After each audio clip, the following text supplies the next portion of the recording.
Kembali lagi di Cerita Cinta Channel. Jangan lupa like, comment, and subscribe ya. Terima kasih.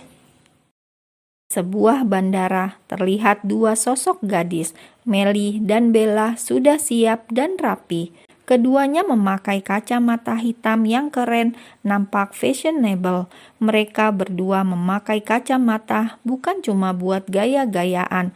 Mereka pakai kacamata untuk menutupi kedua mata yang bengkak. Mata keduanya sembab. Sebabnya karena mereka berdua semalaman menangis sampai pagi. Merasa sudah puas acara menangisnya dan juga harus tetap profesional, rencana semula harus tetap jalan, tidak peduli dengan suasana hati yang kacau balau. Melly dan Bella berangkat terbang menuju ke Singapura. Di negara Singapura, Melly sedang check-in di salah satu hotel. Tidak jauh dari sana, Bella sedang berbicara dengan salah seorang kerabat dari Richard. Keduanya berharap acaranya akan berjalan tanpa ada kendala.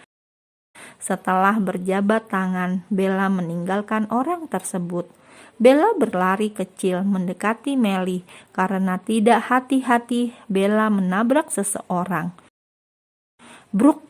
Map yang ada di tangannya berjatuhan. Laki-laki itu jongkok, memungut beberapa berkas yang sudah berceceran di lantai marmer yang mengkilat. "Sorry," ucap Bella. Kalimat Bella terputus. Bella seperti tidak asing dengan laki-laki di depannya saat ini. "Hati-hati Nona kalau jalan," ucap laki-laki itu yang tak lain adalah Fadir. Pantas saja Bella merasa tak asing, karena mereka pernah sekali bertemu walau hanya sesaat. Melly yang melihat dari kejauhan berusaha mendekat. Ia terkejut ketika melihat orang di hadapan Bella saat ini. Fadir sendiri hanya mengucapkan kata hello ala kadarnya pada Melly. Mungkin Melly belum tahu pertemuan di negara asing ini bukanlah sebuah pertemuan yang kebetulan, karena pertemuan ini memang sudah direncanakan Abbas sebelumnya. "Nona Melly, bisakah nanti malam kita bertemu di lobi hotel? Pak Abbas ingin berbicara dengan Nona." Dengan senyum tulus, Fadir meminta Melly menemui atasannya. Setelah berhasil bertemu Melly dan berhasil dengan misinya, Fadir undur diri. Ia pergi dengan senyum ramahnya. Bella sendiri masih terlihat bengong selepas kejadian tabrakan tersebut. Meski bukan tabrak mobil, tabrakan manusia dengan manusia ini cukup mampu membuat dirinya syok. Mungkin karena terlalu lama menjomblo, Bella jadi seperti itu. Pikir Melly yang tidak habis pikir dengan sahabatnya itu. Bel, ayo, Bella swam." Melly menyeret tangan Bella karena dilihatnya Bella lagi falling in love. Bella sedang terkena sindrom love at first sight. Di depan kamar hotel. "Mel, nanti malam aku ikut ya." Bella sengaja mau ikut Melly ketemuan dengan Abbas, bukan karena penasaran dengan Abbas. Bella hanya penasaran dengan Fadir. Senyuman Fadir tadi membuat Bella penasaran. "Iya, aku juga takut ketemu sendirian." Melly langsung mengiyakan permintaan sahabatnya. Tiba-tiba keduanya teringat akan kejadian yang terekam dalam video. Ngeri, bulu kuduk keduanya berdiri. Di lobi hotel, Melly dan Bella keduanya keluar dari sebuah lift. Baru beberapa langkah sudah disambut oleh Fadir. Sudah pasti berbunga-bunga hatinya Bella, pikir Melly, yang sepintas melihat senyum sumringah Bella saat itu. Mereka berdua mengikuti langkah kaki Fadir dari belakang. Beberapa saat kemudian, mereka bertiga sampai di sebuah ruangan khusus yang sangat privat. Di sebelah kanan dan kiri pintu terdapat seorang bodyguard. Belum lagi di ujung sebelah sana, Melly sampai ngeri dibuatnya. Ketika pintu ruangan VIP dibuka, Melly sampai tidak habis pikir. Di ruangan tersaji banyak makanan penuh satu meja. Ruangannya cukup luas, Tapi kalau tidak salah menghitung, mereka cuma berempat. Ruangan beserta sajian ini terlalu luas untuk ditempati segelintir orang. Bagi Meli sangat menghamburkan uang dan tenaga menyewa tempat sebesar lapangan basket cuma untuk makan 4 orang, pikir Meli. Meli melangkahkan kakinya. Sejenak ia terhenti. Matanya bertemu pandang dengan Abbas. Abbas sendiri sejak tadi terus menatapnya. Padahal Fadir sudah menyiapkan tempat duduk untuk Meli persis dekat Abbas. Namun karena merasa tidak nyaman dan tidak aman, Meli memutuskan duduk dekat Bella, jauh dari tempat Abbas berada. Dari jauh sekilas terlihat raut wajah Abbas. Ia sedang jengkel-jengkelnya. Seorang Abbas ditolak mentah-mentah oleh gadis biasa, gadis sederhana yang bukan siapa-siapa. Tahu sendirilah siapa yang menolak pesona Abbas. Hampir semua wanita berlomba mendekati Abbas, tapi tidak dengan Meli. Jangankan ikut lomba mendekati Abbas, duduk dekat Abbas saja Meli sudah ogah. Bella sendiri sedang menikmati makanan dengan beberapa kali mengajak Fadir berbicara.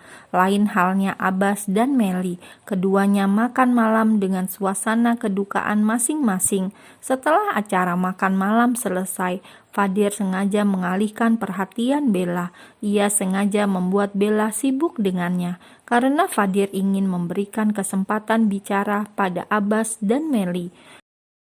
Abbas bangkit dari kursinya. Ia berjalan perlahan mendekati Meli. Meli yang merasa Abbas sedang melangkah mendekat padanya berusaha untuk kabur. Ia beralasan ingin ke kamar mandi.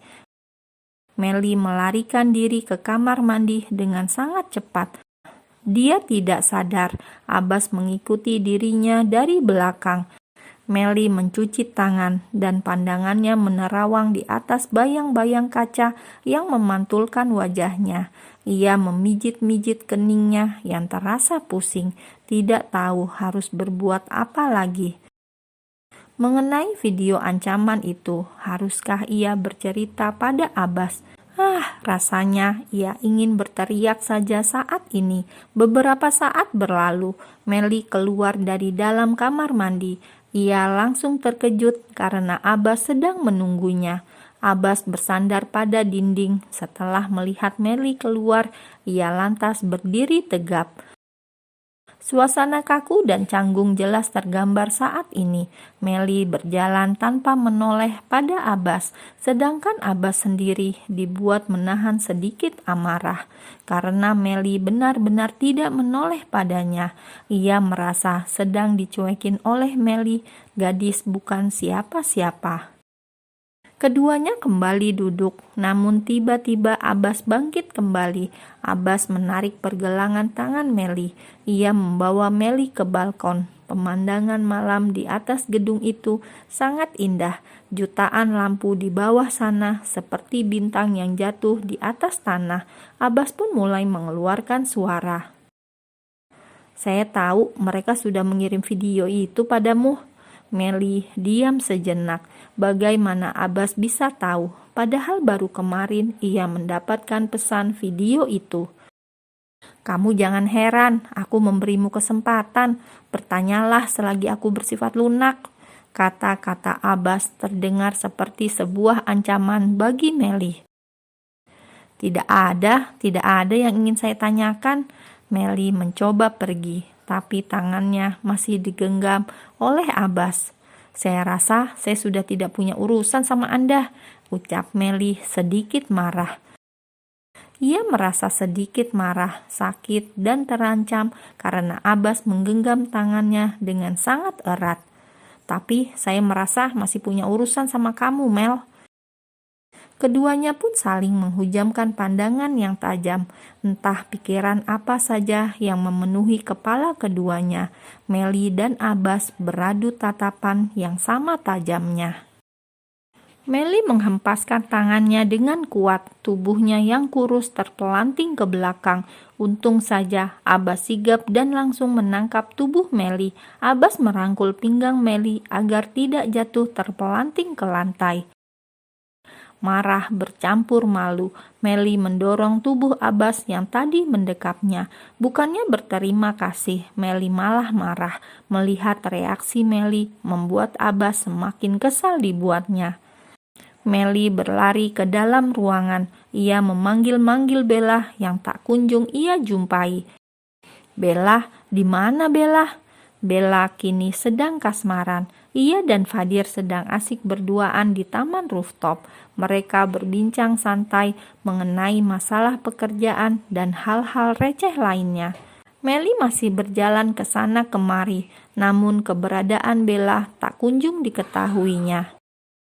Merasa lelah, terpaksa ia duduk dengan menekuk wajahnya. Lelah juga mencari ke sana kemari. Meli berkali-kali memencet nomor telepon Bella, tapi yang ditelepon sedang asik berduaan. Bella tidak tahu Meli ke sana kemari mencari dirinya. "Udah, gak usah dicari, temen kamu pasti sama sekretarisku." Abbas akan menjawab pertanyaan Meli yang belum ia sampaikan. "Memang tadi mereka pergi kemana?" tanya Meli kemudian. "Mungkin mencari udara segar di luar sana."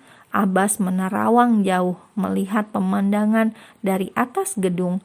Meli hanya sesekali melirik Abbas sampai pada saat keduanya sama-sama bertemu pandang. Seketika suasana menjadi sangat canggung di antara mereka berdua.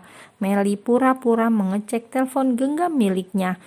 Padahal tidak ada notifikasi sama sekali.